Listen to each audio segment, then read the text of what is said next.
प्रसाद, इस फोन में शारदा की फोटो है। ये फोन मेरी बेटी का है। जल्दी आ। शारदा, शारदा।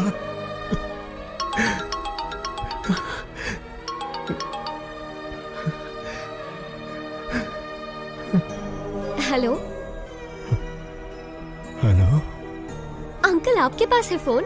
थैंक गॉड, आपके पास है मतलब सेफ है। अगर आज आप नहीं होते तो पता नहीं मेरा क्या होता। Once again thank you so much uncle. आपको एक बात बतानी थी, मैंने मेडिसिन कंप्लीट कर ली। कल श्री विद्या निकेतन में मेरा कॉन्वोकेशन है। आप जरूर आइएगा अंकल। उसी वक्त मैं अपना फोन भी ले लूंगी। हाँ, मैं आऊंगा। हाँ, मैं जरूर आऊंगा बेटा। प्रसाद, इस फोटो को देखो। शारदा, ये मेरी बेटी का फोन है। वो डॉक्टर बन गई है। शिवाजी, मेरा भगवान से विश्वास उठ गया था, पर अब मानता हूँ कि भगवान है। ये शेखर फोन कर रहा है। नहीं यार, उसे कह दे कि मैं ऐसे काम नहीं करूंगा। सौदा कैंसल। हेलो। उन्होंने सारे गलत काम करने बंद कर दिए हैं। उससे कहो 1 करोड़ मिलेगा। 1 करोड़ मिलेगा? 10 करोड़ में भी नहीं करूंगा। सुन लिया ना, सब छोड़ दिया उन्होंने। अब फोन मत करना कभी। हाँ। जिस बेटी के लिए इतने साल इंतजार किया, वही मेरी जिंदगी में आने वाली है।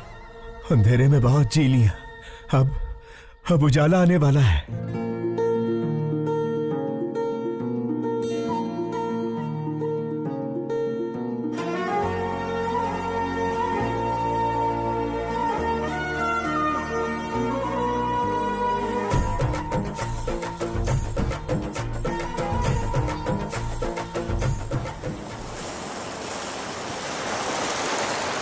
गायत्री हमारे कॉलेज की एक ऐसी मेडिकल स्टूडेंट है जिसने अपने टैलेंट से अब तक के सारे रिकॉर्ड्स तोड़कर हमारे इस कॉलेज का नाम रोशन किया है। हम इनके उज्जवल भविष्य की कामना करते हैं और चाहते हैं कि इस कॉलेज का हर स्टूडेंट गायत्री के पदचिन्हों पर चलकर इस देश को मेडिकल साइंस के क्षेत्र में दुनिया में सबसे अव्वल बनाए।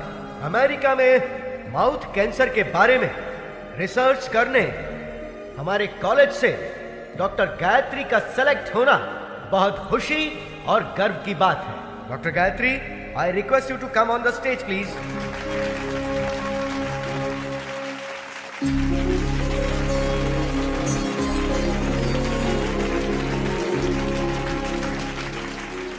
Good morning to everyone. आज मैं डॉक्टर बनी हूं तो सिर्फ और सिर्फ मेरे पापा की वजह से।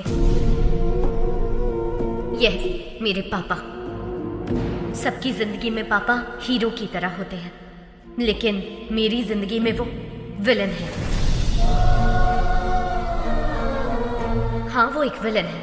उन्होंने जो मेरे साथ किया शायद कोई दुश्मन भी ना करता। जी हाँ, मेरे पैदा होते ही मेरी माँ की मौत हो गई। मुझे नहीं पता मेरे पापा कैसे दिखते हैं, लेकिन ये जरूर पता है कि वो बहुत बुरे इंसान थे। शराब ने उन्हें इस कदर हैवान बना दिया था कि वो मेरी बीमार माँ को तड़पता हुआ छोड़ गए।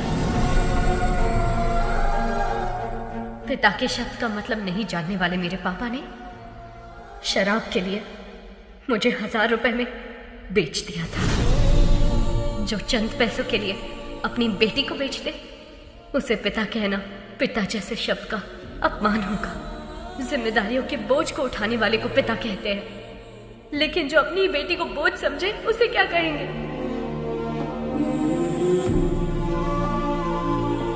मैं भगवान से प्रार्थना करती हूँ कि ऐसा बाप कभी किसी को ना मिले, किसी को भी नहीं। आज मैं अपने पिता की वजह से अनाथ हूँ, इस बात का दुख है।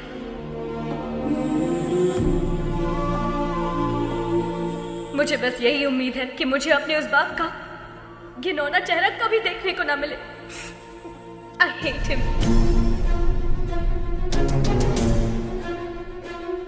अगर मेरे कोई अपने होते तो मैं 4 दीवारी के बीच अपने इमोशंस को बांट लेती, लेकिन मेरा कोई नहीं है, इसीलिए ये सब आपसे कह रही हूँ। I'm sorry। एक अनाथ बच्चे का दर्द क्या होता है मुझसे बेहतर कौन समझ सकता है।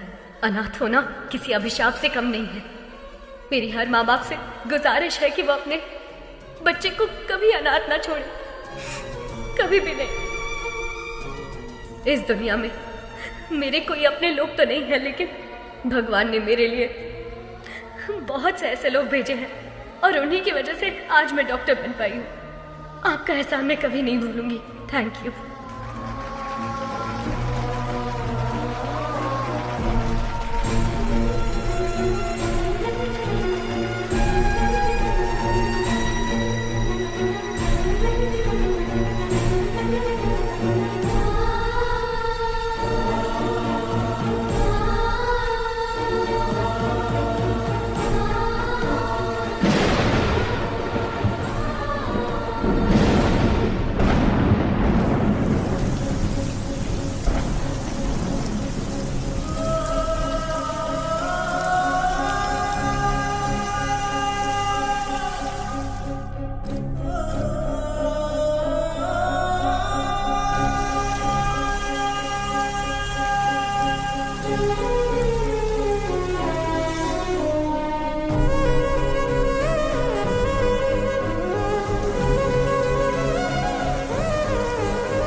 मुझे बस यही उम्मीद है कि मुझे अपने उस बाप का घिनौना चेहरा कभी देखने को ना मिले।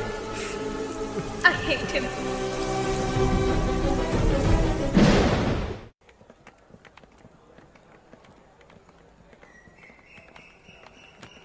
Hi, congrats.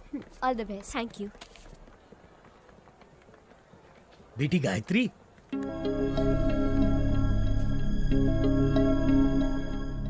ये लो बेटी तुम्हारा फोन। आप कौन है? और अंकल कहाँ है? वो नहीं आ सकता। अब जिंदगी भर तुम उसकी शक्ल नहीं देख पाओगी। पर क्यों? क्योंकि वही तुम्हारे पिता है, वो बाप जिससे तुम बेहद नफरत करती हो।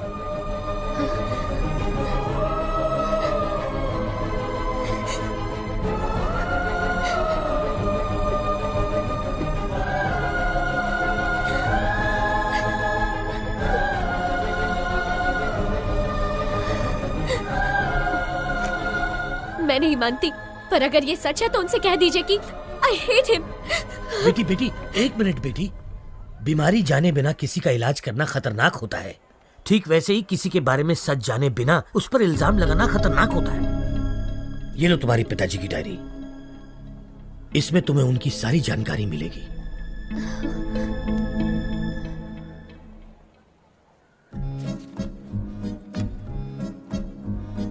समाज से मिलने के बाद पता चला कि मैं अनाथ हूं। नाटकीय समाज से मिलने के बाद पता चला कि मैं एक अभिनेता हूं। त्योहार हो या कोई उत्सव, किसी न किसी गांव से हमारे नाटक के लिए समारोह पर बुलावा आता ही था।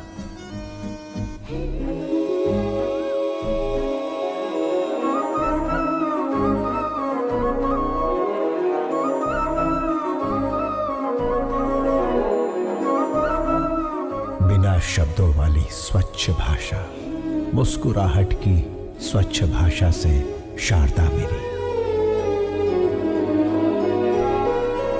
लंबे खंबे चल बाजू हट, बस करो, बहुत हुआ।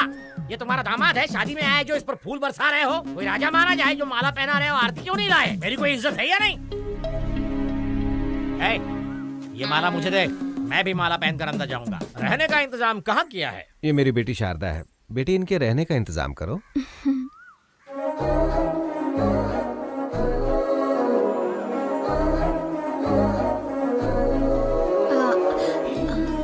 आइए। गधे, प्रेसिडेंट की बेटी पर लाइन मार रहा है। तुझे घोड़ी पर नहीं बिठाएंगे बल्कि पूरा धो डालेंगे। चल अंदर। बस क्या निकलने वाली नहीं है? बस क्या? बस निकलने वाली नहीं है? बस कब की निकल गई, गांव भी पहुंच गई। तू यहाँ क्या कर रहा है?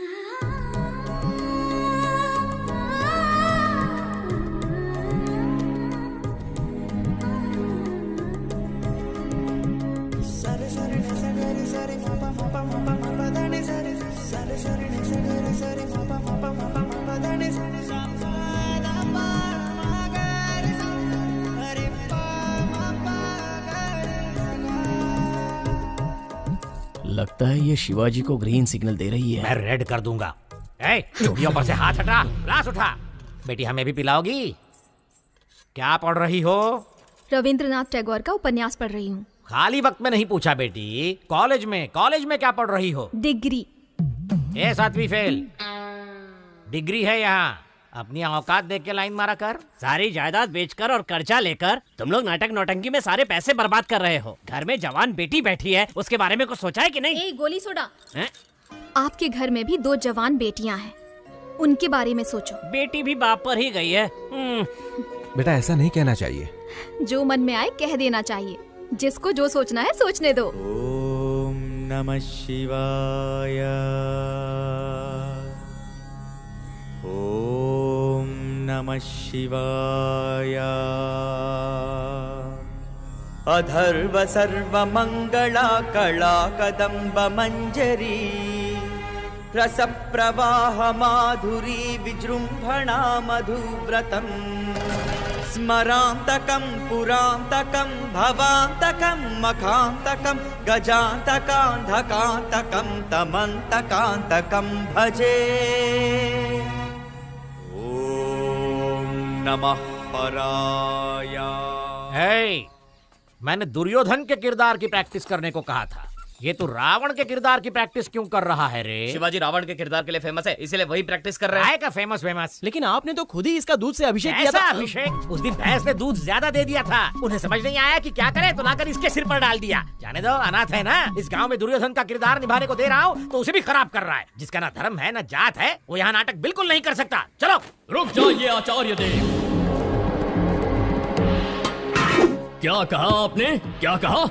जिसकी जात पात और धर्म नहीं होता वो किरदार नहीं निभा सकता? इतनी बड़ी बात, इतनी बड़ी बात। ये क्षात्र परीक्षा है, क्षत्रिय परीक्षा नहीं, और होनी भी नहीं चाहिए। यदि ये जात की परीक्षा होती तो आपके पिता कुमुदराज गंगाराज का जन्म कैसे हुआ? खेद होता है कहते हुए, पर तुम्हारा संभव कैसे हुआ? ढेर में जन्मे हुए हो ना। तुम्हारी जात कौन सी है?